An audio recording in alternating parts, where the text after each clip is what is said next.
So we're back on the Talk It Up podcast. It's been a long time. We're rebooting it, and my first guest in the new one should have been Stefan. We'll talk about that a later date. Sorry, Stefan. But instead, we have Deryl Palmer here. How you doing, man? I'm doing good. How are you? Good. I'm going to give everyone the briefest, shortest version of how I even know you, because they're going to see your name and be like, it must be his younger brother. Oh. And that's the most common thing we get. He's actually not my younger brother. You were my social worker at one point, and you are the person who eventually adopted me. So I am legally your son, but you are legally my father. But so much more than that, right? There's kind of like a ironic story with that may or may come into play at some point if we get to it. I do have a birth certificate that says I'm your father. And how old were you? 14 years old. So it's possible. If you would have had me, you would have been 14 years old. Yeah. Which is possible. I think the youngest parents ever were like 8 and 9, I think, in China. China, right? Let's not even get into that. No, let's don't start there. Okay, let's start at a cooler place. I know that you're a sports fan. I know that you're a Cowboys fan. I know that you're a Dodgers fan. I think you should just be a Lakers fan, and then you can hate all the most hated teams in all the sports. Have you thought about that? I'm going to stick with the Bulls, Michael Jordan. They're doing terrible this year. They picked up Nikola Vukovic at the trade deadline. They're supposed to be very good. Haven't won a game since the trade deadline. If that's one of the questions on the quiz, don't ask. Speaking of the quiz, so let's get into that. So I put together, because I know you're into sports, and I also know you're pretty knowledgeable. So I thought it'd be super fun. I put together a sports quiz for you. Keep in mind, it's all sports. Some of them are designed for certain generations, but I'll let you know as those come along. But it's a mixture of everything. You ready? Yep. All right, it's a 10-question quiz. Take a guess now. How many of these do you think you're going to get right? Give me the first one, and then I'll tell you. No, that's not how it works. All right, I'm going to get 8 out of 10 right. 8 out of 10. Was that a B? It's a solid B. You look like a B student. No, I'm definitely A student. If I go to school. When I go to school. Okay. Question number 1. You ready? Mm-hmm. You should know this one, by the way. The 1991 Michigan Wolverines team, also known as the Fab Five. Can you name the 5 freshman starters from that team? Tough one. I watched that game, too. I was in high school. What year was it? One game? You didn't watch the whole magical season? They only played it one game. 1991. 1991? Take a shot. You know some of them. I do. I know Chris Webber. There you go. Howard. What's his first name? He's the coach of the Wolverines now. Juwan. There you go. Yeah. So Webber, Juwan Howard. I'm already drawing a blank. It's okay. You can draw a blank. Okay. It's going to be terrible. All right, I'm not going to get 5. Okay, so that's already 1. You're on your way to that B. I'm sure that was the hardest question. You actually got them in the order I wrote them down. So Chris Webber, Juwan Howard, Jalen Rose. How'd you mess that one up? Jimmy King and Ray Jackson. Okay. And I must admit, I only got the 3. I only, if I were doing Jalen Rose. I knew the 3. Chris Webber, Juwan Howard, Jalen Rose. I no idea who Jimmy King or Ray Jackson is. I thought you might know. I should have got Ray Jackson, but not Jimmy King. Was he good? Whatever happened to him? I don't know what happened. Well, he must not have either maybe not made it or not done very well. Question number 2. Okay. This 15-time All-Star outfielder had the highest batting average of any player who played during the decade of the 90s. Who is he? I'm going to go with Ken Griffey Jr. Ooh, it was not. Oh, Tony Gwynn? Oh, outfielder. You said outfielder. I did say any player, it says outfielder when I looked it up. He did play outfield. All right. I can get the next 8 in a row. That's true. By the way, his batting average, how would you even say this? 0.334? Would you just say 34%? 34.5. No, you say all 3 of them. Like you bat 280. So it's 344 because this is for the 90s. You'd say 344. Is 344 still good now? Oh, nobody's going to hit 344. Oh, so that still is like impressive. Yeah. Okay. People don't hit for average as much anymore. They No. just try to hit the long ball.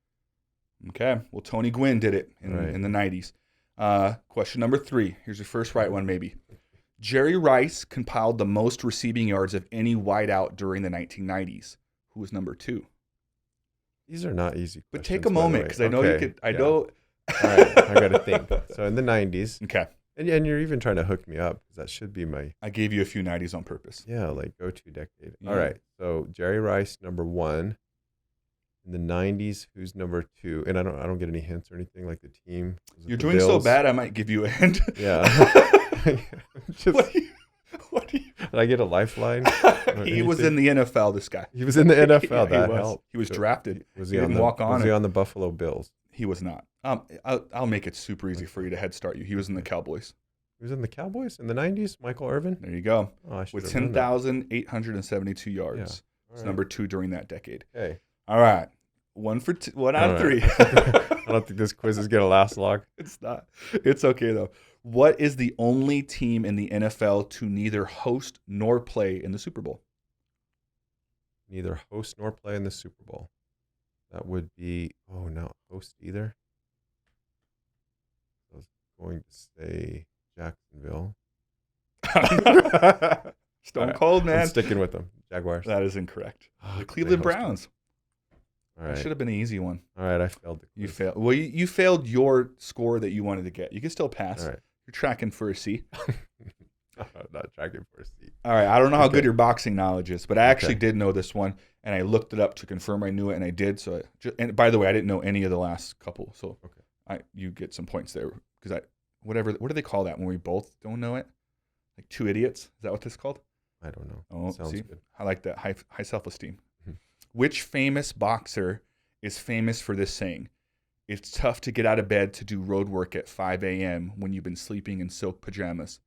This has actually come up recently at ESPN a lot, so thought you might know who that is. Famous boxer that said that. I do not know. Okay. So, but I will guess. Okay. And I'm going to go with Floyd. No, but that's part of the reason. Well, that came up a little bit. The answer is Marvin Hagler. Oh. Marvelous Marvin Hagler. Mhm. And it came up a lot with Conor McGregor because they're saying he couldn't win fights anymore. And they were like, well, when you have all that money, it's hard to get up and go running when you're sleeping in silk pajamas. Funny thing I also was reading about Marvin Hagler is Marvelous Marvin Hagler was his name. And there was an announcer back in the day that refused to call him Marvelous. He was a boxing announcer. He just wouldn't do it. So he went and had his name legally changed to Marvelous Hagler. Just like force that guy to say They that. had to. What a baller move if you're a boxer. Yeah. All right. So you failed. Last question. This has got to be it. I got to get one right. Okay. And one that you know that I know. Oh, this one's pretty set up. Okay. If you use basic knowledge here, Daryl. Okay. What famous Olympian has won more gold medals than the entire country of Mexico? And he's a swimmer. You could go for it. you could just go with your gut. Just go with my gut on this one. I have no advice for you. Okay. Can you repeat the question? Sure. What Mhm. famous Olympian has won more gold medals than the entire country of Mexico? I'm going to go with Phelps. That is true. He has 23. Mexico has 14. Okay. Step your So- game up, Mexico. Yeah. We need some more. So I passed? No, you got 2. No, with the new math. There is no new math. It's just testing. You show up, you pass, right? Is that COVID that's, rules. That's where we're headed COVID nowadays. COVID rules, I pass. Okay. All right. Whew. You should know this one Okay. or get pretty close. I'll give it to you if you're within 5 years. In what year did the Brooklyn Dodgers become the Los Angeles Dodgers? Within how many years? I'll give you 5. All right. I'm going to go 1958. 57. Yeah. You got it. All right. That's close. Could have been the 57-58 season. You never Yeah. know. Before they were the Dallas Cowboys, what were the previous 2 team names of the Dallas Cowboys? If you can nail one, I'll give you that. Just one of them. Mhm. The Dallas Texans. That's not one of them. That was Houston. And that's not one, but I know where your head's at. You're just overthinking it. Yeah. All right. I don't remember. All right. There's 2 of them. So they were originally, I'll read this to you. Mhm. Dallas Steers, Did not know. Dallas Rangers, which is probably what you're trying to say. And in 1960, they became the Cowboys to avoid confusion with the baseball team, Dallas Rangers. All right. You officially failed. All So we'll right. get through these last 2 pretty quick. What Okay. was the first baseball player to be traded for himself? I actually read that somewhere, but I don't remember. Give me the answer. Here's the answer, and it's kind of funny. Former MLB catcher Harry Cheedy was the first player to ever be traded for himself. Cheedy was originally traded from the Cleveland Indians to the New York Mets for a player to be named later. After 15 terrible games with the Mets, Cheedy became that player and was shipped back to Cleveland. All right, that was a good story. That was worth this whole crappy quiz that I did terrible It's on. not crap. No, for me. for me. Oh, But that was worth it right there. okay. That's Well, some knowledge. here's the final one. Okay. And it's kind of funny too. And I threw these in there on purpose. What NBA team famously, pay attention really closely. What NBA team, because this happened. When I first read it, I'm like, that didn't happen. I had to fact check it. Famous NBA team. What NBA team famously drafted a 49-year-old pharmacist with the final pick in the 1983 NBA draft? Does that even remotely ring a bell? Yeah, I'm going to go with the Atlanta Hawks. No. With the final pick of the 1983 NBA draft, Philadelphia 76ers owner Harold Katz took a 49-year-old Norman Horvitz out of the Philadelphia College of Pharmacy. There are different rumors about the connection between Katz and Horvitz, but they are commonly believed to be poker buddies. Oh, okay. Can you imagine being that rich? And plus, back then, you have to assume that no one watches the final round of the NBA draft now. You got to assume you just took him with the last pick. Yeah. How many rounds were the draft back then? Probably just 2. Yeah. Maybe he was a mob boss. I read a story about a mob boss, and literally, so he ended up winning the lottery like 4 times, like the lottery, but he didn't actually. That's how they busted him. I guess he was finding people who won the lottery and paying them to give them, to let him say he won the lottery, because he was using that to launder his money. How else do I say I have millions of dollars without putting it through like some laundering company and waiting years to get my money back to me clean? So I guess it worked, and then he just kept doing it. And they're like, man, this same guy like 4 times. And I guess they caught on to him. I wish I remembered his name, but what a genius move if you're a mob boss. Yes, but doesn't everybody that wins the lottery, don't they all go broke anyway? There's a pretty good statistic going on there. Yeah. There was a guy that legitimately won it twice, I think, and went broke twice. Yeah. We're assuming legitimate, right? Anybody who would admit to that, though. Nobody believes that. Nobody says, everybody says, if I win the lottery, there's no way I'd go broke. I said that when I was young. Yeah. I even said I wouldn't change it. I think I was like 12, 14. I'm like somewhere in that age range that I would see stories about it. And I'm like, if I ever win the lottery, I don't need a fancy car. I'm just going to buy a regular one. And at the time, I think I believed that. But no one ever does. You want to meet the guy that says, yeah, I'm going to win the lottery. I'm going to go flat ass broke 2 years after. To be honest, there was a guy, there's a famous. Blow it all. There's a famous, or a viral clip, I should say, of a guy filling out his Powerball numbers. This is like when it was like, what was the highest it's ever been? Like 300 or some million, or whatever it was recently. Yeah. And the newscasters just walk up to strangers. So they walk up to this guy who's filling out his numbers. And I don't know, I think he knew he was going to be on TV, but he was just kind of being a jackass about it. And they asked him, like, what are you going to do with your money? And they were doing it to a few people. And went to the other guy, like, if you win, what are you going to do with your money? He was like, a bunch of hookers and cocaine. And then they're like, oh my. And like, they're like, oh, forget it. He said that, like, because it's live. And so it's kind of funny. Hey, that guy was honest. I bet he knew what he was going to get with his money. But you're right. Like the whole lottery thing, everyone thinks they're going to be like this humble person still. And I would like to hope, what do you think would happen to you if you won the lottery? Oh, I'm going with the whole, I would never go broke. I'm going to give it all away, take care of my family. But you can't give it all away, because aren't you just like enabling at that point? I guess it depends who you're giving it to. No, all of it. All of it. Hopefully to not one person. No, spread it out. But you're talking like basic. Everyone knows you help out the family and stuff. What do you think would be the first thing you spent on yourself, or a big purchase, right? Yeah, that's valuable, or whatever. It could be stupid. No, the first thing would just like a big family trip somewhere really cool. Just pay everybody's. Is that the first thing though? See, that's easy to say. No, that's if you had what it would be. Millions of dollars in the bank, you'd hop on a plane. Because I have everything else I want. Great family, love my house. Yeah, like the car I drive. Really like everything. Until you go to that Porsche dealership or something. No, all of a sudden that truck doesn't look so great anymore. The truth is I'm very happy with with all of that stuff. So it's about experiences, and then to add going somewhere new, somewhere cool that I've never been, plus having family together. Absolutely, 100%. What would be on your bucket list of places? Well, I haven't really been anywhere. You don't go anywhere? I haven't been in a lot of places. So, would love to go to like anywhere in Europe, Ireland. Japan would be cool. So you're thinking out of the country? Yeah. You wouldn't go to like Deming or anything? I would ask the family if that's where they want. Easy way to lose $1 million now. We have millions. You guys want to go to the bowling alley in Deming? Yeah, let's go there first. That's a running joke with me and Laura. Because I never pick places, or I'm like, I don't care. So she'll be like, not that there's anything wrong with Deming. Right? oh, there is. The first time I ever went to Deming was on a school basketball trip, and we're on when I played for Oñate. Did they change the name? Could I still call it Oñate? I do not know that. Okay, well, sorry if I Jason. offended someone. Yeah. If they should change the name, probably. I don't know. We'll talk about that. At the time, Oñate. So we were playing basketball. We're on the road trip there. And I'd never been there. I didn't travel a lot at all. Like in foster, I think my first big trips was with you guys. So prior to that, obviously my biological family, I didn't travel much. And then playing basketball, I got to travel. And I was like, and that Deming isn't that far. But I remember going like, oh, cool. And everyone's like, oh, Deming, like this should suck. And as soon as we get off the exit to go to play them, I think we got off the highway and turned. And there was a dude fishing in his front yard. But he didn't have a pond. He was just like some like hillbilly dude in a wife beater and shorts.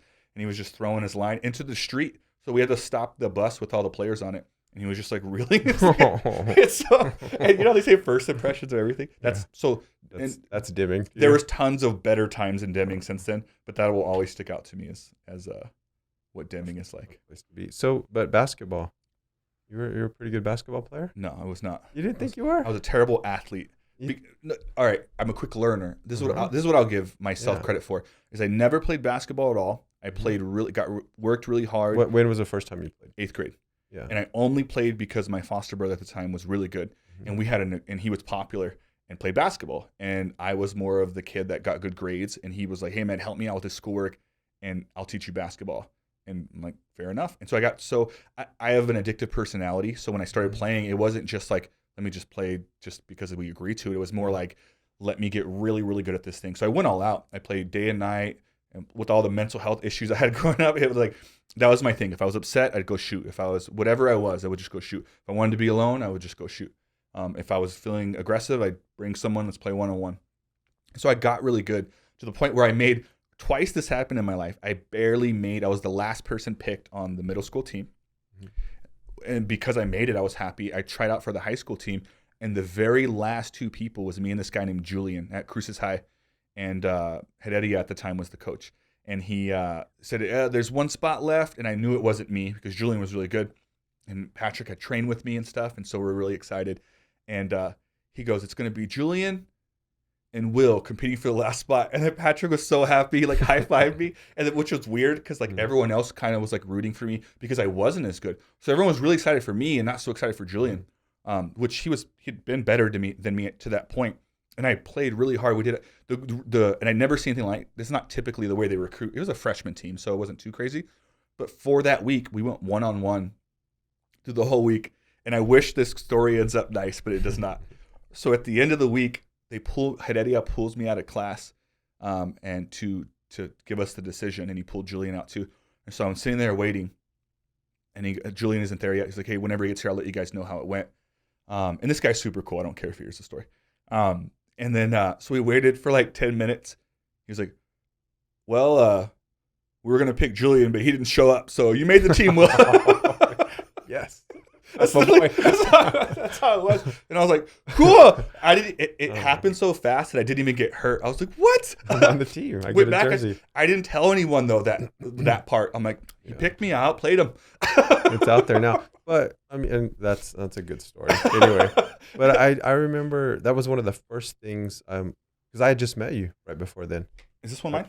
Yeah. Okay. Right around that time is when I met you. And just barely getting to know you and stuff, right? And trying to figure things out. And I was working for CASA at the time in Advocate. So I was just, my job, my volunteer job was just to go check on you, see how things are going, right? And check and then report to the judge what's going on. So I'm just barely getting to know you. And I remember one of the things you said is I'm going to play basketball this year. And I remember, and then I asked about you playing before, and you're like, no, I never played before, ever. And I was like, in 8th grade, you're going to play for the first time. All right, like, good luck, man. But I thought it was kind of cool that you would do that you would try and put yourself out there, because that's not a lot of kids will do that, right? Mm-hmm. And then a few weeks later, you're like, yeah, I'm on the team. Yeah, I made it. I'm gonna play. Here's when my game is. See, that one I actually made though. That was the 8th grade year, right? I actually made that one. Yeah. And I technically actually made the other one, right? But then I kept playing after that. I moved to Oñate. I made JV again, and then varsity. And so obviously I worked really hard and I got pretty decent. And at one point, like, took a starter spot. So it was like, you're right. I'm giving myself the least amount of credit because it's funnier. Yeah. But no, I did work hard. And I do think that in a lot of ways, sports, there's something special about sports, right? Because I get asked all the time, like, what works for you, what didn't work? Like, if I'm working with another kid in foster care, what do I do with him? I don't have all the answers, but one of them for sure is put him in sports, right? Because I still did some bad things. I was still a kid, but I did way less of them being in sports. And then being around those people in sports, some of those people are also doing some bad things. So you kind of drift off. But I honestly, you learn camaraderie. You learn what stays in the locker room. You learn respect. You learn trust between brothers. Well, and then outside of it, you learned work ethic because you were always dribbling and shooting, constantly. It gave you something to put your energy into when things weren't really going well. Yeah. You always had basketball. 100% did. And so I was thinking about this before you even got here. Speaking of sports, so I know that did you do anything besides baseball? I know you played baseball. A little bit of football. Did you did you care about the two differently? Did you like both? Like and when did you have to pick one? Oh, well, in high school, I just wasn't big enough or fast enough, or I didn't think I was to play football. I loved the aggression of football, though. What did you play in football position? Played some quarterback, cornerback on defense, so I loved the aggression. I loved hitting, just I don't know, just the sheer power of it. I loved that part of it. I was a little kid. I just wasn't big at the time. Yeah. When I graduated high school, I was like at 135, 6'135. So I was thin. Was that very different than the other kids? So I feel like a lot of the kids were smaller. It might not have been, but in my head, you felt that way. In my head, I was too weak. I couldn't too slow, whatever. So baseball, and I loved baseball. I really did. I just everything that you're saying. That's what I thought. I remember I loved baseball so much, and it was hot in Carlsbad where I grew up. 117 in the summer, and every day I was trying to look for someone in the middle of the day. It didn't matter how hot it was to just go out and play ball with me. And I remember I would even 11 and 12-year-olds little league, and I'm riding my bike down to play in the game, and here come the thunder clouds, the summer clouds, and it's gonna rain it out, and it would just crush my whole soul if I couldn't play in a game that day. Like I was like. It's not like there's indoor options. Yeah. Huh? So it's not like there's indoor options. No. So you're kind of relying on the weather. I mean, it was that important to me. Yeah. Like it was everything. Sports. I see what you're saying. So you went outside. It's a cloudy day or rainy, and you're like, "This is what?" So what? You had no plan B, right? Like, what am I going to do in my day now? Yeah. So you played baseball till when? High school, like JV. Had a couple of injuries. Yeah. Dropped out of high school. Yada, yada, yada. Here we are. I did the same thing. I guess we relate. Yeah. That's a hard thing because I guess my relationship with basketball was a little bit different, but similar, right? We just kind of mentioned some similarities for it. But was it tough for you to stop doing something that you enjoyed so much? I mean, yes. And you got hurt, right? Yeah, some of it was injuries, but like I said, some of it was I ended up just having some problems in high school and didn't stick it out. But yeah, I grew up being, one of the best players in town, all-stars every time, thinking I was one of the best ones, and then get to high school and start struggling a little bit, not just in baseball, but in general. Yeah. And then get hurt a little bit, and, it just piles on. So I think it contributed a lot to me, that I ended up dropping out of high school. Yeah. I missed it a lot. Did you? Because I know you were a good student for sure. So what do you think it was more of the sport? If you had to guess, right? I'm not asking if you know. Do you think the sports played a big role in your lack of interest in the educational part? Looking back, actually, I chose academics at one point over sports because in our high school, we had 6 periods, and 6 periods with that was athletics. And I chose going to the gifted program. So we took, I wanted to take all the difficult classes, physics and chemistry and calculus and a couple of years of Spanish and computers, and make sure that I jam myself full of all those classes so I could go to a good university, good college. So you cared about college, yeah. Yeah, that's all I wanted. I needed to get out. Regardless of sports, you wanted to go to a good college. Yeah. So looking back, I wish I wouldn't have given up 6-period athletics. I wish I would have played baseball. I see what you're saying. I thought you were saying 6 periods of athletics. No, so there's 6 periods. Just 1 period of athletics. The last day, the last class or something, was that like an athletic class? Yeah. So, but that says a lot, though. That speaks volumes. It sounds like you actually enjoyed learning stuff. But I'm sure that played a role later on because you did get your GED and go to college, right? So I'm sure that played a role in. And were you a good college student? Not at the beginning. No. Terrible. No. The same habits that in high school of, not going to school for whatever reason, Mhm. Whether it was laziness, being depressed, whatever reasons it was, they carried over into college. So always smart enough, could cruise through Mhm. high school and college, but you have to show up. Yeah, it's a huge part. It helps, right? So I kept failing first couple of years. Yeah. Yeah. You failed classes or you failed like, Um, because yeah. I'm assuming you weren't on a scholarship, or were you? No. So this is coming out of your own pocket? Yeah. So yeah, dropping out of high school cost me many, many thousands of dollars in scholarships. But like you said, I got my GED, got financial aid, tried to start going to community college, would just start the classes, doing great, and then would just quit going, fail all of them. It's kind of, there's, I'm always trying to correlate stuff. Mhm. So I noticed some things, right? So we both dropped out of high school for different reasons, but kind of similar things, right? Like life happens, other things are more important. Sports plays a role, mental health plays a role. I don't know why. I don't know why this happens, but there's something about the struggle. There's like almost like, I'm trying to think of the right word for it. People that go through struggle, they just end up being different adults. And I don't mean that in a bad way to anyone who hasn't maybe struggled as more than someone else does. I totally mean it out of respect. But I know some people that did really well in high school that are not doing very well now. And I don't consider myself doing well in the sense like I'm the best I'm ever going to be, but I consider myself doing well compared to who I was then. But I also think that some of the traits that I have that I get complimented on are because I dropped out, struggled, went through life, lost jobs, messed up relationships. So it's kind of weird. I think there's some correlation between struggle, whatever that means. And somehow people that struggle more tend to be more successful. And I have a small theory on it. I don't know why. I'd love to hear what you think. I think doing difficult things or struggling a lot, even if it isn't the thing, right? The thing that you end up being great at, right? But just life, just in general, anything, whether it's struggling with weight, whether it's struggling with substance use, whether it's struggling with keeping a job or maintaining a relationship, whatever it is, the more times you struggle, you kind of get comfortable in struggle, right? So you panic less. I tend to panic less when things aren't going well. And I kind of like, all right, let's break this down. What can we do on it? And some people never get that because things go so well their whole lives.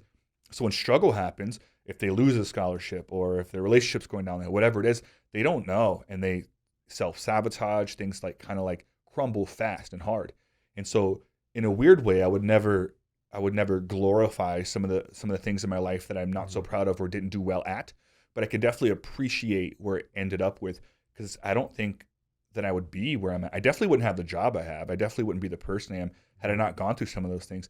And I'm one of the least judgmental people I know. And that's a big part of it. I think that's a big part of it. Those are the two things I would say. Yeah. One is when you said that we feel like we can figure it out. Yeah. Like, we get the information and it sounds bad, but we know that there's probably a way to fix this, probably a way to get through this. There's some other options. Yeah. That it doesn't crush us. It doesn't shut us down. Plus, we've been through enough that you're like, well, what is this? Like, it's either the same or less bad, right? There's very rare things in life that are overwhelming to the point where it feels like there's no option. Do you think there's some truth in the fact that people that tend to fall hard, whatever that means, is probably because they took the easy route. They go the same route to work. And this is all metaphorically, right? I'm not saying they literally go the same route. They go to the same places with the same people. They make similar decisions. They live their certain ways. And so when their feathers get ruffled, it's a huge event. And it tends, sometimes you can just run away from that, right? And go back to your route. But sometimes you can't.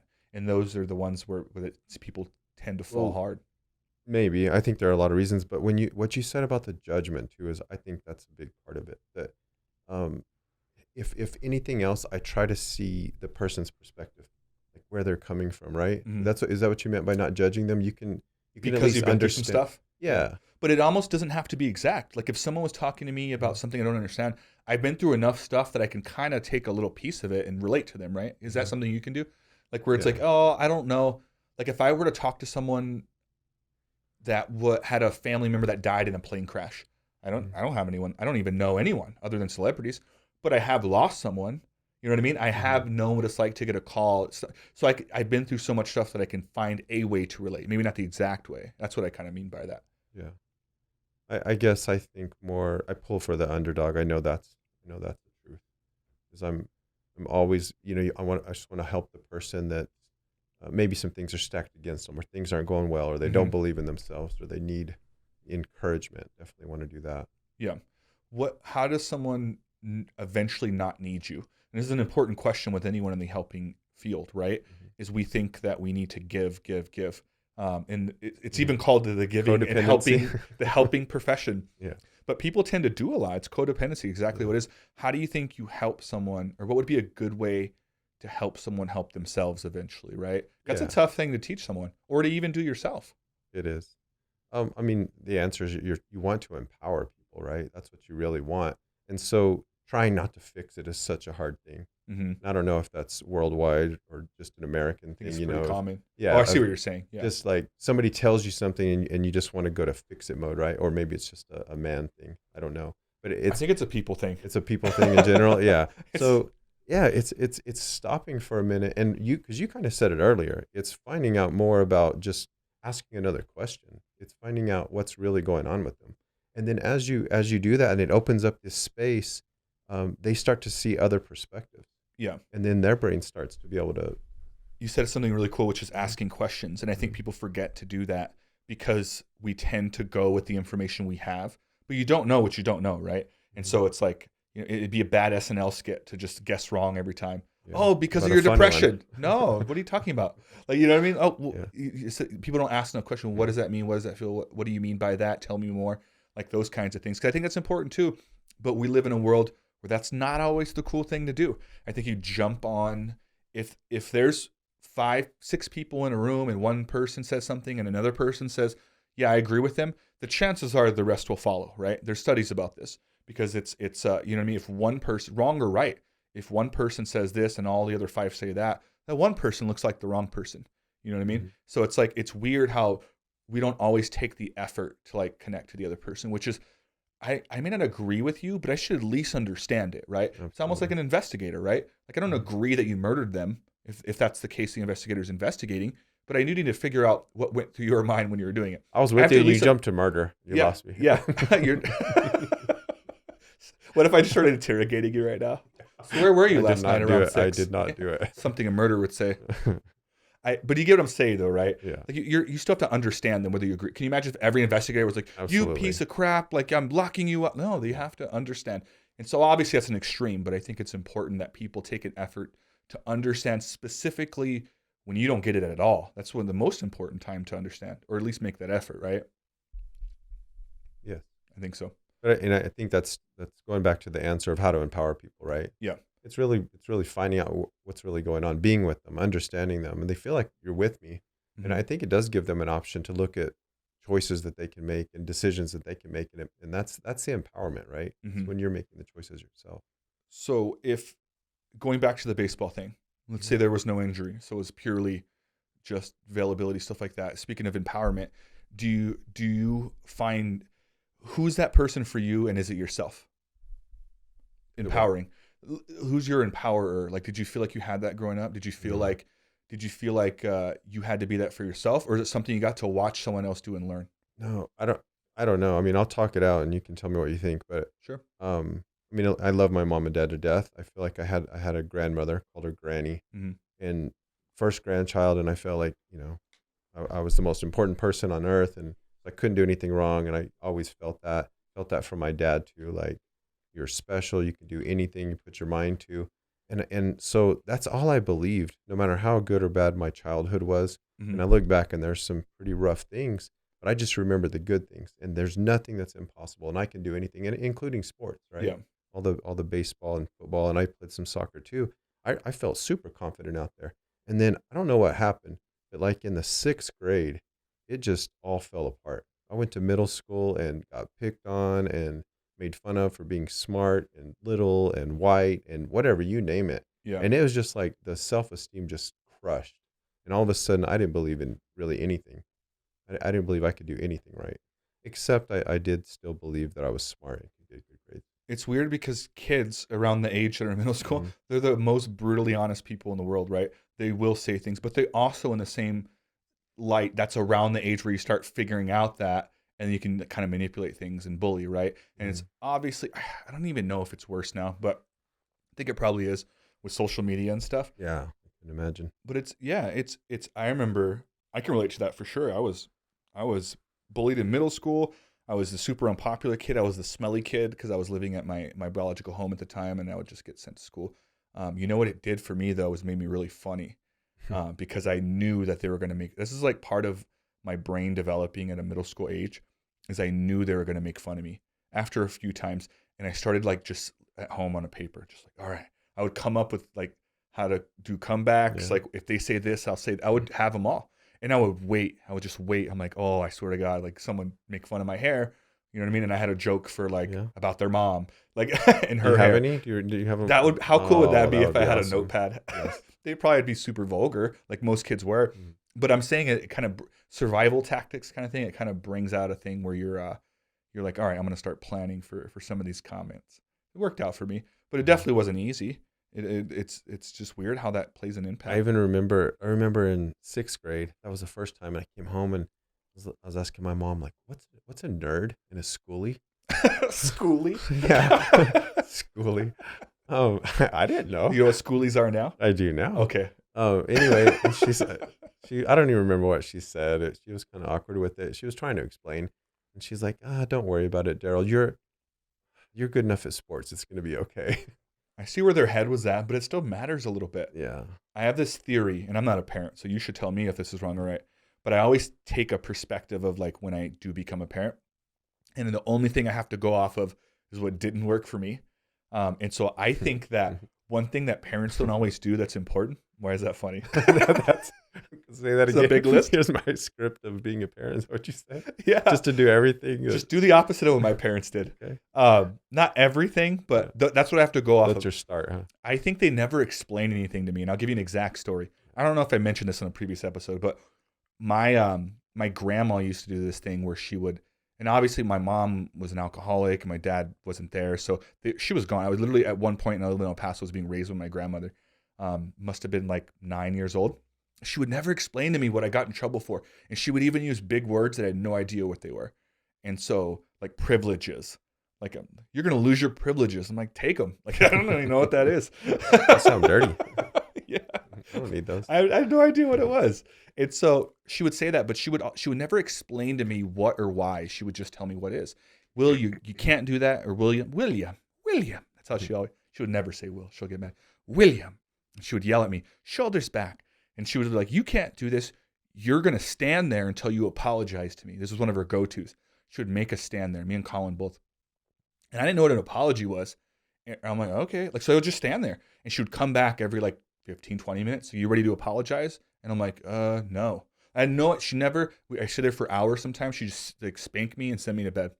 You're stubborn too, huh? Well, I just didn't know. Like, it wasn't like I didn't want to apologize. I didn't know what an apology was. And so, like, my point is, like, she never explained to me, hey, when you do this, these are the consequences.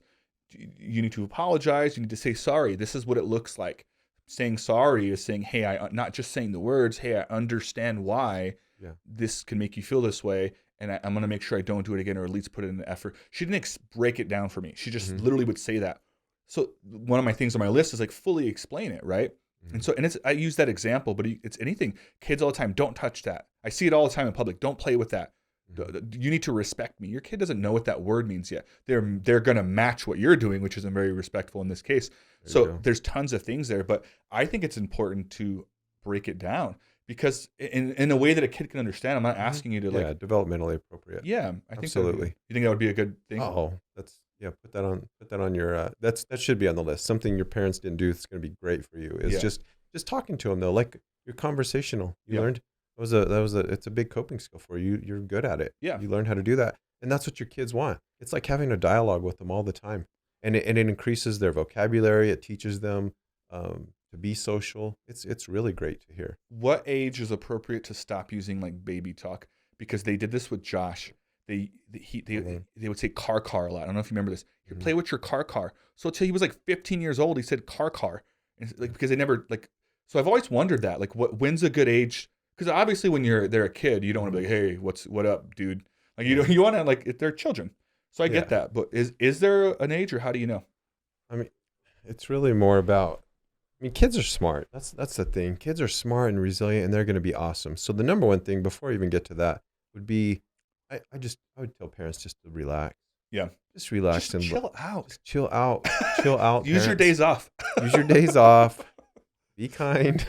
And just like, we are so stressed about everything, but we're so stressed about our kids. Yeah. And when you're stressed, you're not flexible, you're not funny, you're just not doing good at anything. Those things Especially that your parenting. kids probably love about you, right? You forget to do them when you're stressed, like being Yeah. funny, being joyful. Yes. Yeah, that makes sense. Even, I mean, everything you're saying about your getting disciplined, right? And they didn't talk to you.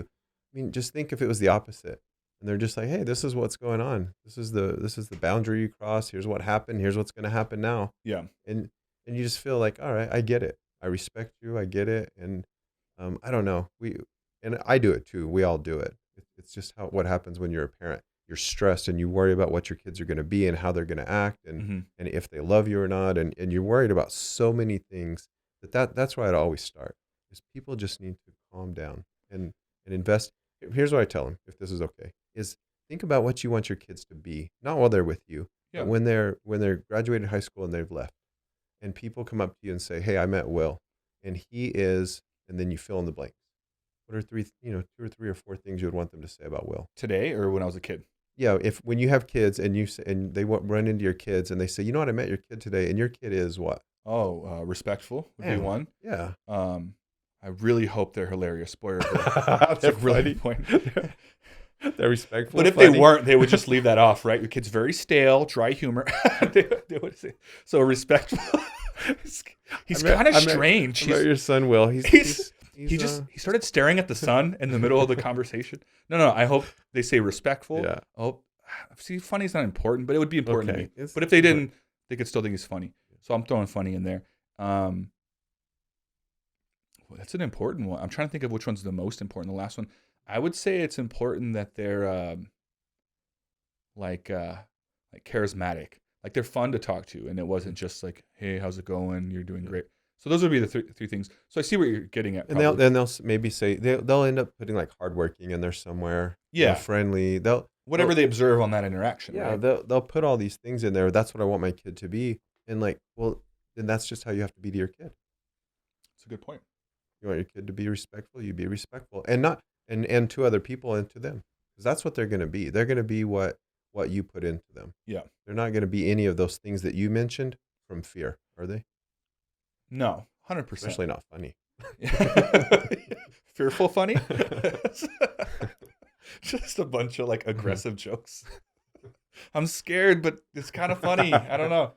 I feel like I get what you're saying. I think that's super important. The issue is when you're not the best model, right? And certain people are the best models, whatever. Certain people are better than others, but we all have things we don't want to teach our kids. So, I mean, in that case, I guess you can hope that your partner is one of their strengths, right? Mm-hmm. But let's just say it's like, I'm this way, but I want my kid to be better than that or not to do that. Then how do you model that?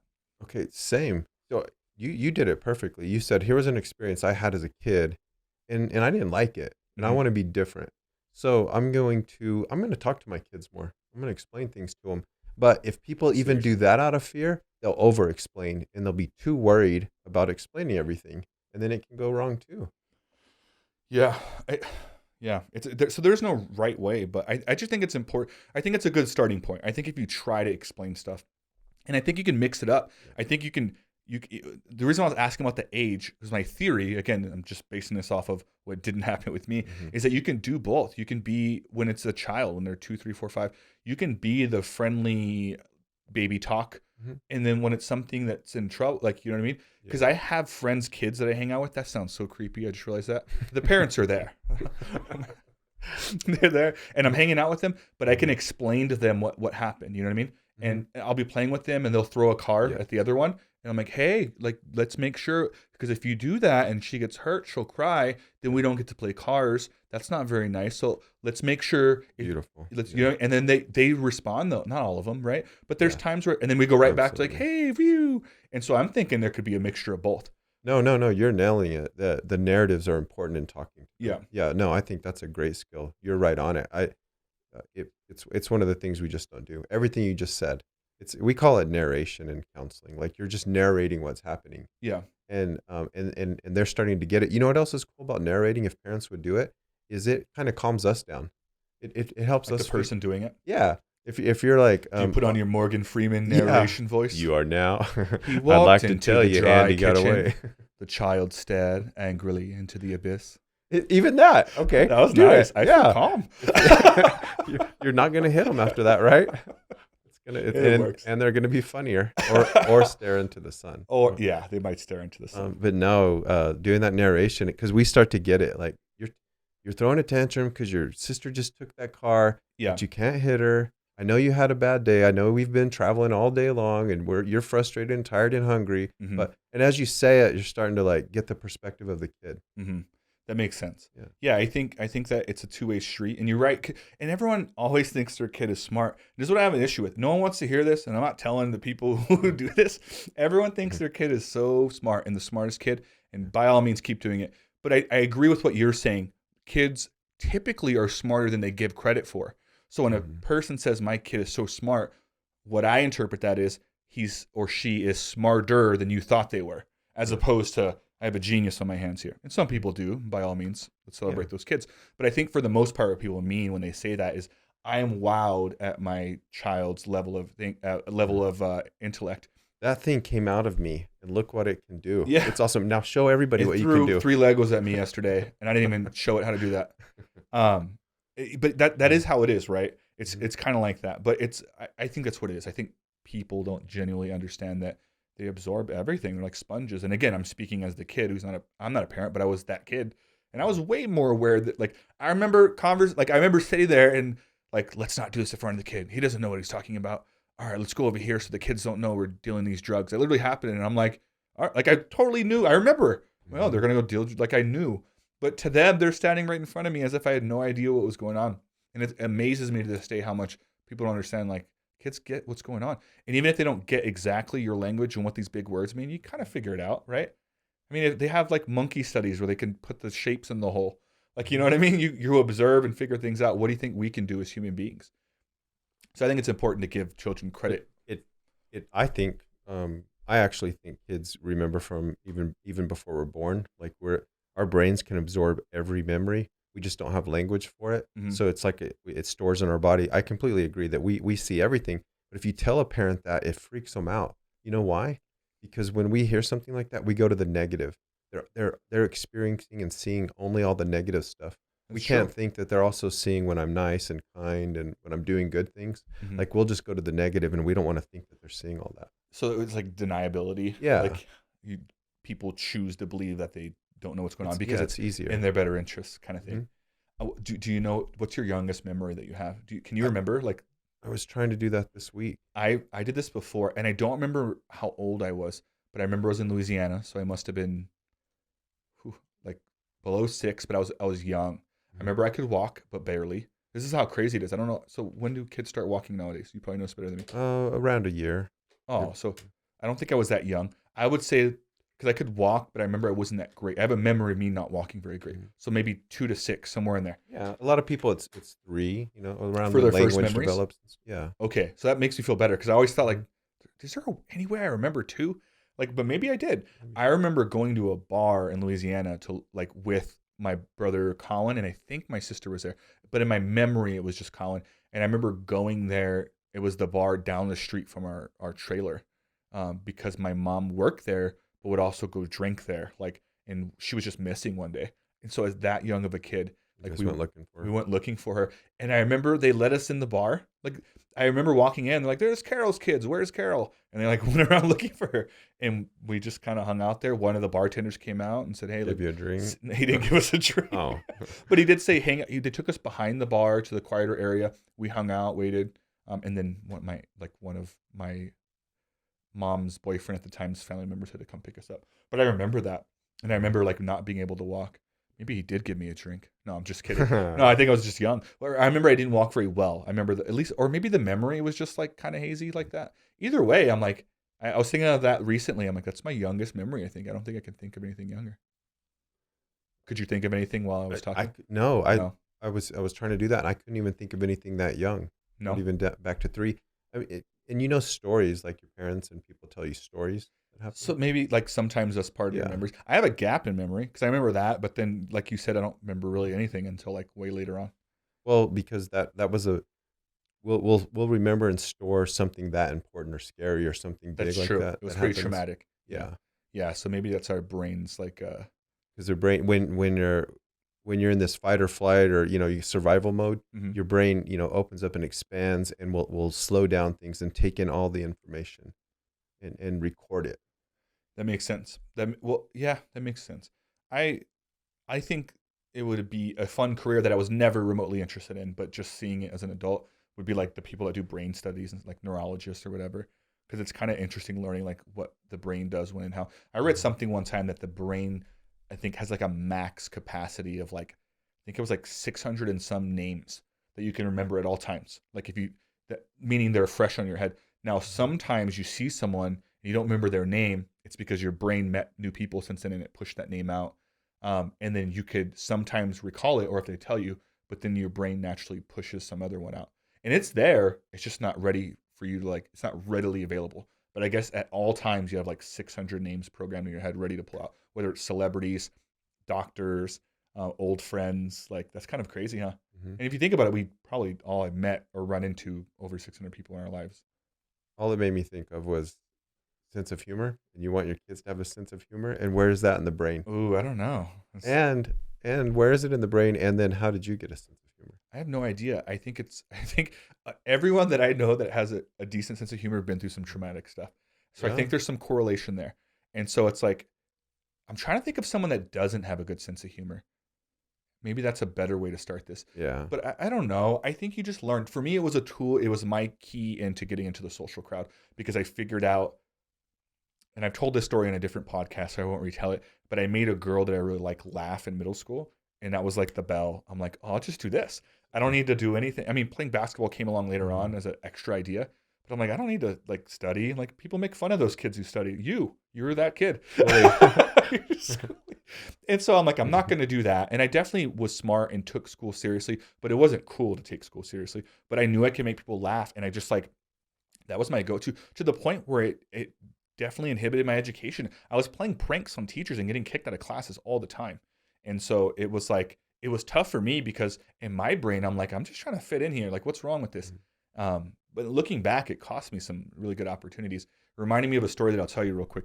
I remember, and it's kind of a sad story, but it's kind of like fun to look back on. I would joke so much. I was a class clown, and right in I think I was in middle school, or I may have been like fifth grade, like barely still in elementary, is when Columbine happened. And so, do you remember what year Columbine was? Maybe 95, Okay, somewhere in so I was there. 6 years old, whatever grade I would have been in. So Yeah. I was in elementary for sure. Probably barely in elementary. Um, but I remember being terrified. Again, going back to parents don't explain things. I remember like just being on the couch and it was on the news, and my mom and her boyfriend were like, "Yeah, they shot up like all these kids at school." You like my mom voice? That's how she was. Yeah. Hey, Your hey, look, there's your some. grandma's so articulate. William, and your mom can barely speak, She huh? was slurring a bit. But she was like, Mhm. there's a shooting at school. And I remember just being like, what? Like, what happened? Oh, some kid came and like he's all crazy and he shot up all these kids. And I'm watching the news as this young kid and they're body bagging. And I'm like, is this a thing? And they're like, yeah, happens all the time. And then they showed on the TV the stats, like, this is the so and so murder this year. And I was like, what? Like, I remember just being like, is this, I don't want to go to high school at all. And so I was freaking out. And then it was like a career day. Maybe that's why my memories are slewed. What's the Mhm. word here? Skewed. Skewed. There you Yeah. go. And this Thank is you. going to end up being funny. Oh, You said it at the beginning. no. It's not. No? Oh. It's not funny at all. But Oh, it's interesting okay. looking back on. But I remember freaking out and just being like, "What?" And the reason I was talking about the memory thing is I think that just lingered with me. And I remember we're having a career day, which I think wasn't by that time. I maybe had gotten to middle school, and I'd already established myself as a class clown kind of guy, so I was already built that reputation. And we're doing career day. They're talking about what we wanted to be when we grew up.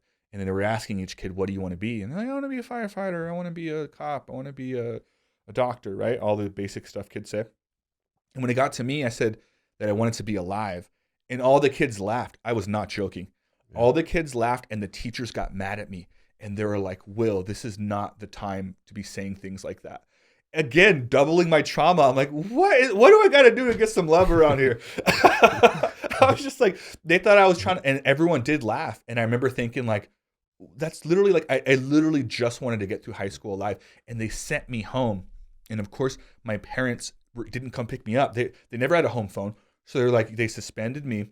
They call him, no one answers. And then they got the bright idea, the teachers, like, well, he rides the public bus home. Like, just send him home on the bus. We'll have your parents sign this letter, bring it back in a week when your suspension is over.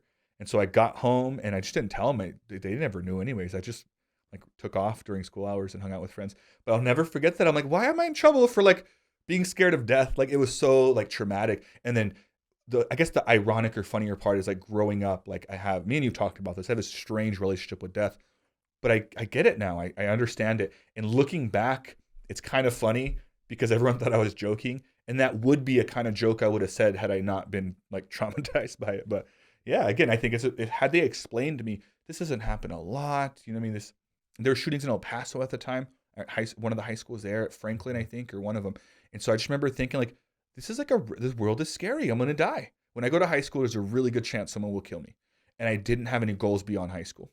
I did not. Not at a young age, at least. And so I think that's maybe played a role in part of the reason why I didn't finish school or take school very seriously, or I never had any ambitions after high school. Mm-hmm. And then when you realize the world isn't as, you want to paint a realistic picture of life, but that was a terrifying picture that wasn't realistic. That happens, but it's pretty rare. And there's, you know what I mean? Life shouldn't be that scary to a young kid. But now that I understand that, I can like, oh, well, now I should go to college. Like I should have some dreams now. Well, that makes a lot of sense. I was in college. I don't know what year because I told you I failed the first bunch of them, but I think I had some traction by then. Freshman year, number 3. I was around 21. I don't know. I was starting to do okay, a little better. But so Columbine happened and it was a big deal. But when you talk about the perspective of all the kids, that generation of kids that saw that and grew up in fear, and makes a lot of sense on what's going on. Do you remember it affecting you at all in college, or was it kind of not as bad? Not. There was an effect for everybody, I think, because I don't remember any school shootings before that. They definitely weren't. They weren't publicized. Yeah, they weren't publicized, weren't televised. That was a big deal. So I remember it, but it didn't. I could see it affecting school age kids. You're thinking you got to go through that. Yeah, and they would just send us home a lot. 9/11, they sent us home. That happened when I was in middle school, and they were like, just everyone's being sent home. I'm like, what is going on? I remember, like, there's like planes flying in the buildings. Like, this is all like important stuff. They always do these tests. I should totally have way more mental health issues than I have. And trust me, I have plenty of things that I work on at all times. But when I look back at some of the things I went through, I should be way more jacked up, and nobody would question it. Like the people that knew me, like, that was that weird kid, like that smelled weird. They'd all be like, makes sense. So, like, I mean, what does that say about me, right? It shows that I did work hard and I care about a lot of things. But I think it'd be very easy for me to be a weirdo, and people would just be like, oh, he's one of those. He's been through some stuff. And thank God I was able to figure some of the stuff out. But they always do studies like what made this like serial killer or this mass shooter what he is. It's stuff like this. Like when traumatic things happen and either parents, teachers, or support systems don't really do anything about it, it ends up making just a strange person that has no concept of how to deal with any of their emotions at all. And I was lucky to have great parents like you later on in life, and great parents like the Nietos, and great friends that did wonderful things like join the Army and show discipline there, played basketball. I was friends with a lot of athletes that went on to play college ball or do different things, So I had the luxury of being very observant and being surrounded by really good people. And I also had this really unique way of taking the best parts of people. Again, going to the non-judgmental.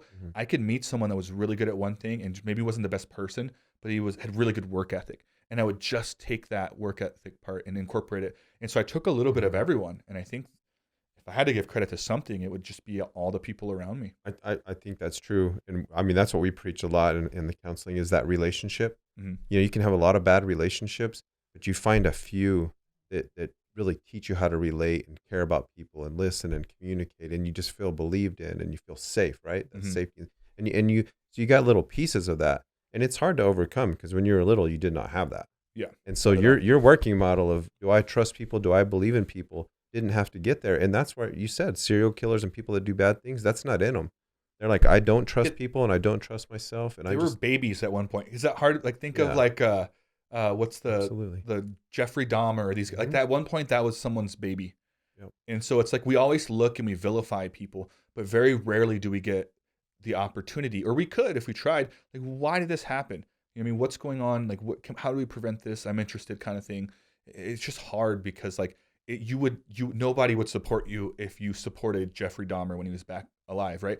But hopefully, at least one of those people working in those prisons or whatever, I don't know if he got arrested, took the liberty of like, hey, what happened? What's going on with you? To understand that, right? They do. They interview them, and I haven't studied the psychos or the serial killers as much. But there's this common theme of being disassociated, not having any empathy for people. That's a That's big a one. big one, right? No empathy for people, no connection. Something's wrong.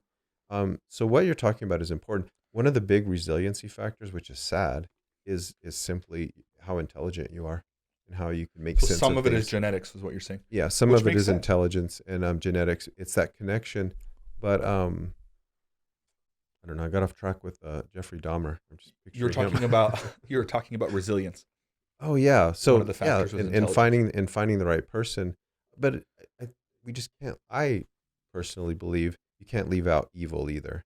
No, It's I am on the same page. I don't think yeah. so either. You have to factor that in, that there's also something else in there. But it is amazing if you think about your life and a lot of other lives that were similar, and why, all the factors that led. And I Mhm. think you're nailing some of them though. One of them I don't get, and I'm glad that you mentioned genetics a little Mhm. bit. You mentioned earlier about trust. Like, I have every reason in life to not trust people. I was abandoned by my parents. I was abandoned by some foster families. You know what I mean? You know what I mean? There's tons of abandonment in my life.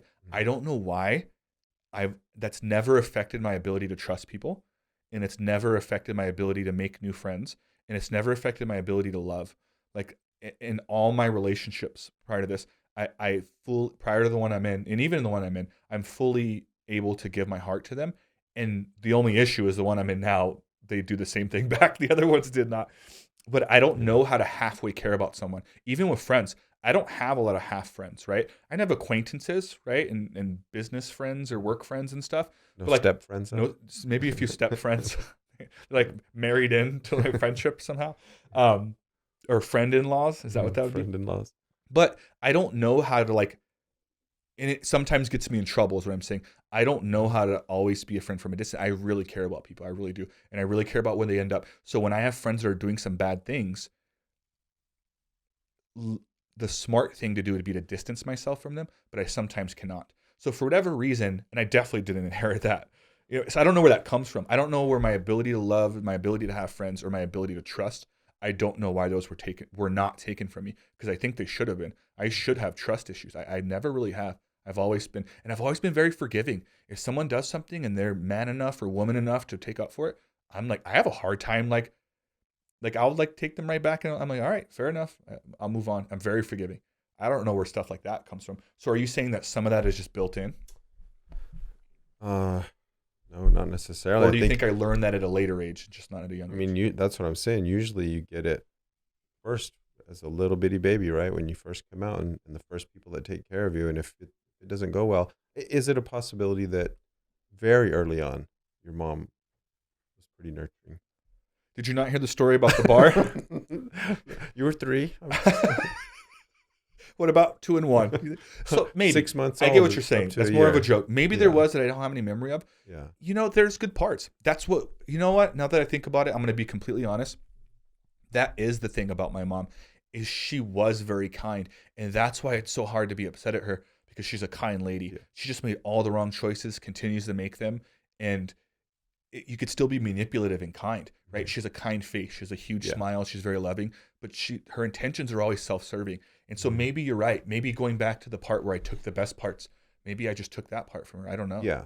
I mean, we weren't there, but she does these really big things and makes bad choices, some big bad choices. But there's all the other moments where she's at home and she's actually, you're this little bitty baby, and she's really looking into your eyes and holding you and feeding you and nurturing you, and is kind and really does love you and values you. And then when the chips are down, she just chooses men or drugs or other stuff over some of your safety and needs that you had. Mhm. But maybe there was these other moments where she really did pour into you when you're That's little. true, and that's fair, because I mean, if I'm going to look at it objectively, regardless of what I took from it, that would make sense that there was moments like that. And going back to the whole evil and good thing, it's yin and yang. Not everyone, like I guarantee you, at some point, I'm tired of using the Dahmer reference. I feel like Hitler put some money in the plate at church one day or something. Manson. Can we mix it up? Yeah. I'm just saying you could find one good thing a bad person did, and you could find one bad thing really great people did, at least, right? In most cases, more. And so you're right. There's a yin and yang to everything. I think there's no just like complete understandable, like that person's all this or all that. Maybe there is, but I'm speaking in generalities. I think for the most part, people are a little bit of both, which is why it's so important to understand people, right? Or at least attempt to. Could have been your brothers and sisters that have taken care of you. Yeah, they did a lot for sure. They weren't all there at different points, right? So again, I think I just had this blended mix of ideas and thoughts. Could have been God. Could have been Jesus. Jesus. You did go to church when you were little. I did all the time. I went a lot. I went to multiple churches here.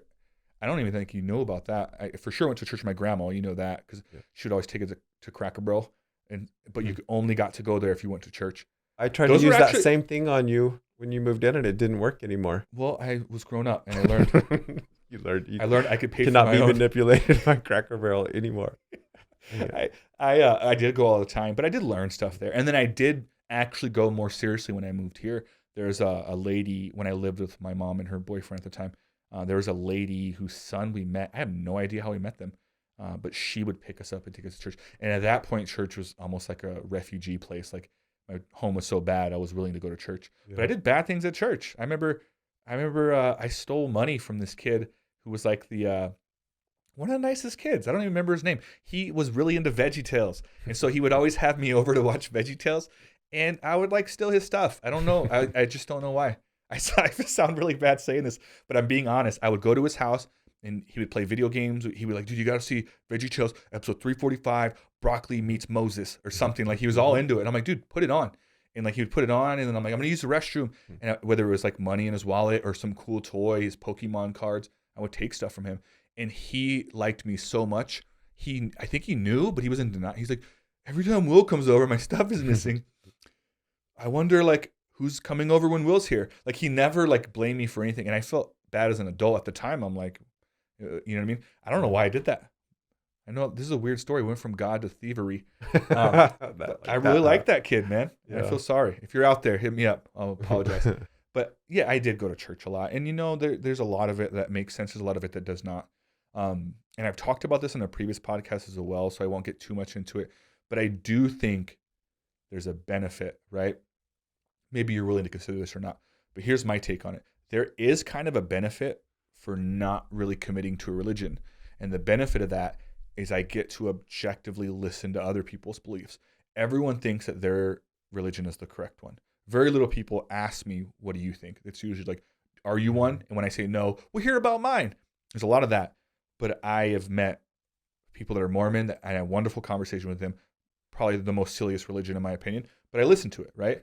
And I met these Middle Eastern guys that were Muslim at a restaurant here. Wonderful conversation with them. I've met Christian people, wonderful. I can hear and take parts of it and understand it. And I've been to a Christian church. I've been to a Catholic church. I've been to all kinds of churches. It's one of the beauties of moving foster families a lot, right?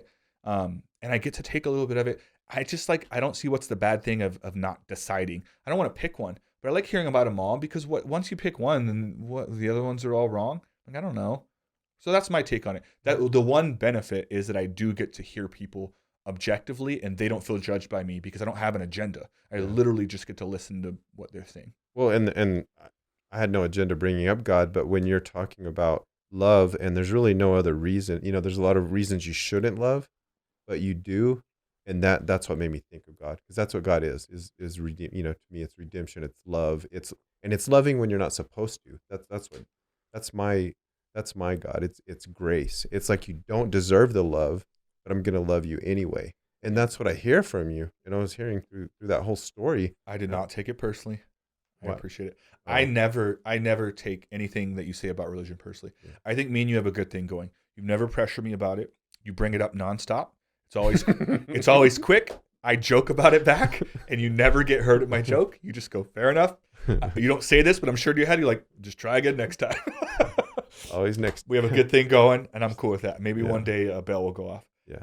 But I do think religion is important, specifically for, I think it serves a purpose. It really does. So does The Secret. I'm not too like, let's just think happy thoughts and happy things will happen. Not too into that, but some people need that. Some people have such bad thoughts. Maybe they need the vision board. Maybe they need that.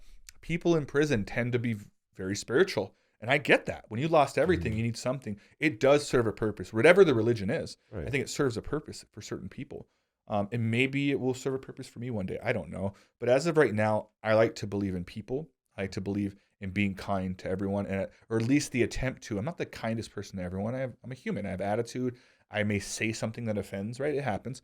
But I do believe if the attempt and the goal is to understand and be kind, you'll make tons of relationships and you'll be happy. I am happy.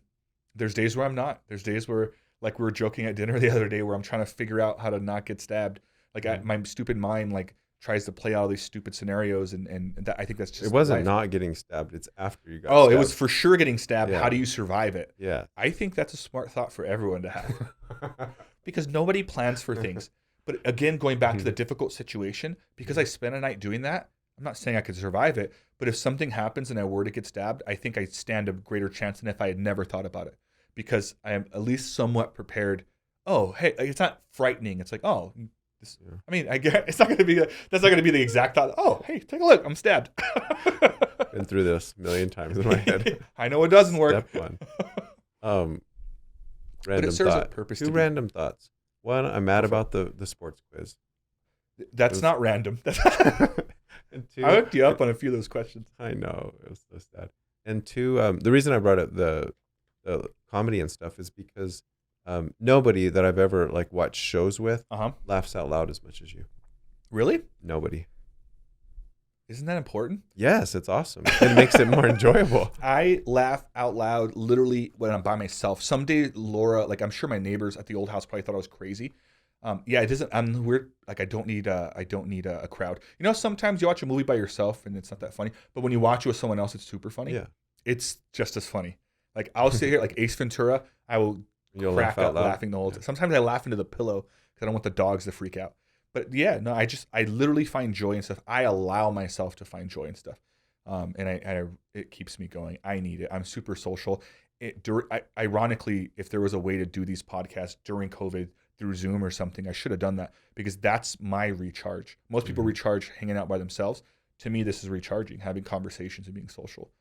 But it's a huge part of who I am. I don't know what I would be if I didn't have the ability to speak. Like, if I lost my voice or something, it'd be terrible. But I do allow myself to laugh, and I do see the humor in things. And I almost never, it's very hard to offend me.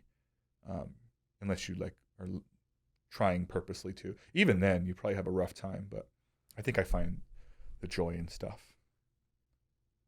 I really do. But that's life's way of counteracting all the traumatic stuff from when I was a kid, I think. If I had to put something to it. Yep. Yeah. Would you change it where you are now? Someone's asked me that before. I hate cliches, so I don't want to say I wouldn't change a thing, because everyone always says that. But the answer is yes. I would for sure change a bunch of stuff, right? There's a bunch of moments in my life that I would go back and change and just hope that I ended up the same. So the authentic answer is no, because I like where I'm at. But for sure, there's tons of things in my life I would change. I wouldn't change that. I would hope that if there's a meter, what's the least amount of trauma I have to have to retain my joy and comedic humor of it? I would take that amount. But I think there's lessons to be learned in all those things. Do you ever look back at your life and think that you would change something, whether it's a moment or something about you? Like, hey, I wish if I can go back, I wish I was more this way. Or is there a moment that you go like, God, I would have done something different there? I would I'd redo starting from the 6th grade again. That 6th grade's been coming up a lot. Yeah, just restart. Because what it led to was this terrible self-esteem, and then I've just felt like a total. But what asshole. would you redo? It sounds like you didn't do anything. No, but that's what I'm saying. Once I got to high school, I just felt like I was a total asshole. I'd given up on everything and was just low self-esteem. So whatever, any bad thing you can think of. So what is the thing you would be changing? Like not be that person, or yeah. like deal with it better. Because what happened in 6th grade sounds like a bunch of bullying that you had no control over. So you're saying I would have dealt with it more positively. That way I didn't become this person in high school. And I don't even know. As we're saying the stuff was probably already in there. It was going to come out eventually, the insecurities. But so if I could take something, it would be to take away the insecurity. Yeah. But I do wonder sometimes if I wasn't insecure, if I would just be a total doucher, though. I think that's one of the main. You can't be insecure and be a douche, though. Or vice versa. Did I say that backwards? I don't even know. But you know what I'm saying. A huge part of it is being insecure, kind of thing, right? Yeah. And so really all my I was insecure, and now after you asked all these questions, my only goal that I can remember from that time on was, will I ever be able to find a girl that would marry me? Yeah. Because I didn't believe it starting then. You thought of that in high school? Starting in middle school. Oh, Jesus, Daryl. In middle school. I'm listening. of all the sad things, that's what blew you away. Okay. That's the saddest thing ever. And then, so that's everything that I did had to do with that. Yeah. From then on, if I had to be good at sports, I had to be smart. Because you're cognitive of what kind of woman will this attract? No, just any. Like, will I ever? Yeah, find a girl that will marry me, have a family. Like, that was it, right? Everything revolved around that. I feel like that thought isn't that weird, but to have it that young maybe is a little weird. I don't remember, but maybe that's me. I'm the one thinking I might not make it past high school because I might get shot or something. Like, so I never thought that much about it. I didn't think about that until later on in life. Don't judge my thoughts. You thought about yourself. We're judging getting each stabbed. other here. That's the whole part of this. We're supposed to judge. You're the one who knows how to get out of stabbings. I don't know. You know what? We talk about this so much. I'm gonna get stabbed next week, and they're gonna be like, they're gonna be a video of it, and I'm just like gonna not know what to do. And you're like, he had no idea. You're gonna be like judging the clip. He apparently didn't think this through. I don't think it's that weird. I think it's if anything, it says your level of intellect, right? How smart you were, because cognitively, I don't think you're supposed to be thinking about stuff like that. I think typically women think of things at a younger age like that than men do. Like, what is my wedding going to look like? Who's my person? They pick out the features, those things. So it's kind of interesting that you were thinking of that at that young of an age. I have been called a woman several times. So by who? Lots of my friends. There you go. Well, you have great friends, Daryl. Yes. One girl in college called me painfully unaggressive. Painfully unaggressive. Yes. That's sad. What's her social? Give her a shout out. Social security name? No, I'm just. Yeah, she's actually a nice girl. She helped me. It helped. It helped to hear that. Yeah. I bet not the day she said it. It hurt a little bit that day. But the next day we were at the bar drinking, but I understood where she was coming from. Painfully unaggressive. Okay. Yeah. All right. That's a good one. Yeah, it is. I guess could be worse things, they said. Yeah. Painfully too aggressive.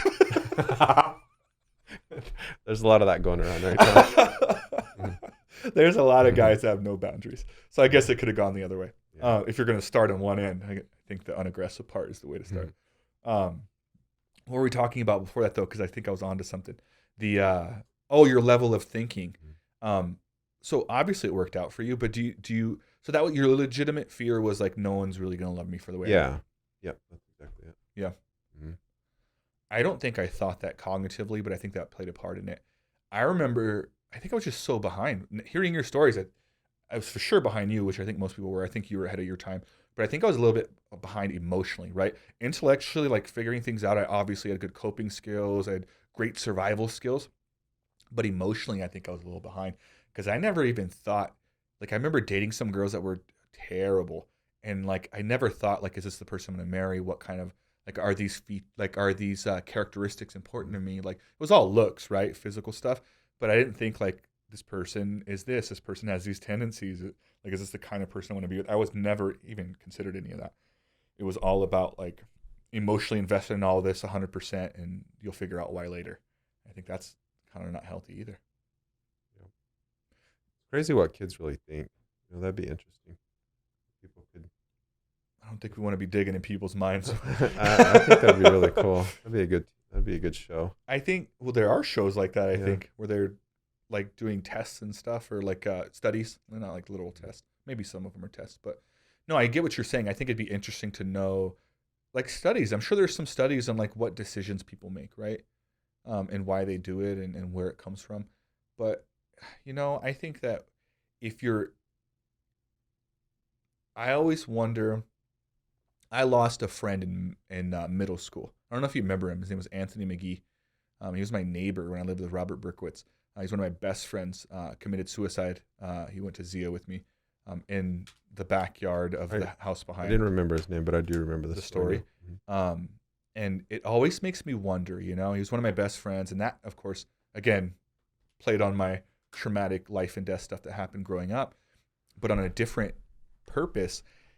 It makes me wonder what he could have been, right? What life he could have had he had some of the, I guess what I'm trying to say is, like, people that are suicidal or depressed or anxiety, like, it gets better, specifically when you're in high school and things are so important, right? The girl you're dating just means the world to you. And so when they break up with you or you break up with them, it's important. When you don't get into college, the emotional impact is huge. You know what I mean? You're just so much more emotional, or when people bully you, right? If there was a way, that's something, a study I would care about. If there's a way to just let this person know, like, trust me, it gets better. Like, you know what I mean? Like, this seems like the world now, but there's going to be a point in your life where you'll look back and joke about, maybe even with that person, about how silly that moment was. Mm-hmm. But I think about him a lot, and I'm like, it was so intense for him in that moment that he took his own life. But I mean, had he pushed through the way that some of the other people had, I think he would have seen that life gets more beautiful on the other end. There's more to life. And I think that I wish there was a magical way to like let kids know in that age, elementary, or maybe elementary, but middle school and high school, when it got rough for me, which obviously got rough for you too, like, just a way to know, like, hey, just get through all this. People care less once you're out of high school. Mm-hmm. And looking back, that's easy. But when you're in the middle of it, when you're in those trenches, it's like the whole world. It's wild. And I think it should be the parents, but the sad thing is you look to your peers more during that time. But in sports comes back into it. If you're into sports, that helps a lot. Yeah. Good coaches. Because even if they're not the most intelligent people, the same age as you, but just the camaraderie of having a thing to do together is super important, right? And knowing that other people are going through it. That's what a lot of people don't know. They don't realize that almost everybody has had suicidal thoughts. It feels like you're the only one, huh? Yeah. Where do you think that comes from? Because it almost seems like, I guess I'm not even well, sure. Part of it is you answered this too earlier, as you said, we don't really talk. We don't tell stories. We don't narrate things. We don't share. We don't explain. So we stay in our own little world. With children, that's true. But think about a teenager who's probably not wanting to talk to you anyways, right? They're not going to talk to you about some of the stuff. But maybe they don't talk to their peers either. They've been taught since they were little, though. You just don't talk about things. It's a good point. To yourself. It's a good point. So you're setting the foundation early to allow them the opportunity to talk about it later. Especially big feelings. I mean, and it goes overboard the other way sometimes. Some people are so emotional. I don't know. Oh, is that? Oh, someone slammed a door. It's probably Laura. Laura, when you watch this, messing up our podcast. I thought it was a gunshot. You got me worried about knives and gunshots and stuff now. Living your thug life. I'm about to suspend you. I don't know what we were saying, but we were talking about emotional. People keep things to themselves. We don't. A lot of times we're suicidal. They don't know that everybody is going through that, Yeah. And I don't even know, because I know a lot of stuff's out on social media and it gets really weird, right? Like this, they might not tell somebody, but you'll go put it on your whatever. I don't even want to say that. I don't want to look ignorant. Your Insta site. Yes. Am I hashtagging? Am I hashtagging right now? Yes. It'll be on YouTube, Spotify, Apple Podcasts. Tune in, it'll be on tons of places. But I get what you're saying. That's a good way of approaching it. That's how I approach things. So going back to that, the only thing I know how to do at my age now is just set an example, which is like, I've literally talked about some really important things here today. Talked about some things that aren't the greatest things, some mistakes I've made, some things I've been through. I just want people to relate in some way, or the people that do, to be like, oh, I could probably talk about this too. And at least approach it in a way where I'm not like it's okay, because I'm not ashamed of anything I've been through. Some of the things are shameful, but like you own it. And I think that it starts the trend of people going like, I think I could talk about that too, right? Yeah. It's the easiest way. And in my job now is, if I'm asking someone something very private, I would never do that unless I also gave something very private or allowed them the opportunity to see what vulnerability looks like in some way that's relevant, right? I'm not just going to walk in like, hi, hoping to make it through high school, thought everyone's going to get shot up, and I have a fear of being stabbed. How's your life? Like, I would never do that. But I would relate it to what's relevant to what they're going on with. And then that's what I hope this podcast does, or any conversation that I ever have with anyone ever, is just so that they go like, wow, Like, and not to glorify me. I don't expect them to go like, Will's awesome. But instead go like, hey, that's cool. He did it in this cool way. No one seemed to care, or the response was pretty good. I think I'm going to try it too. Yeah. I think No, you covered it all, I think, in this time. Whether you know it or not, have humor. Mm-hmm. Tell stories. Don't stress out. Don't stress your kids out. Communicate. What else did you cover? Some good themes. Oh, don't judge people. Yep. Be open-minded. Have conversations. The want to understand someone as opposed to want to talk about what you don't get. Ask another question. Don't try to fix things. I think it's a car sales thing. That's why I first started doing that. It's either good life lessons or training for a car. Have you ever tried to sell a car? It's not easy. You could try. Do you want to buy a car that never works? The answer is always no. What are you here to look at? Nothing. You can just pass them by. So if that was your method, you would never get anywhere. But it's instead like you're slowly gathering information. Hey, how's it going? Beautiful day. Is this your family? It is? Oh my gosh. Like, you have a daughter? Like, I have a daughter, which I don't, but you would say that if you did. Or if they're wearing a hat that says Titans or Cowboys on it. You watch football? What do you do? You're just slowly gathering information, right?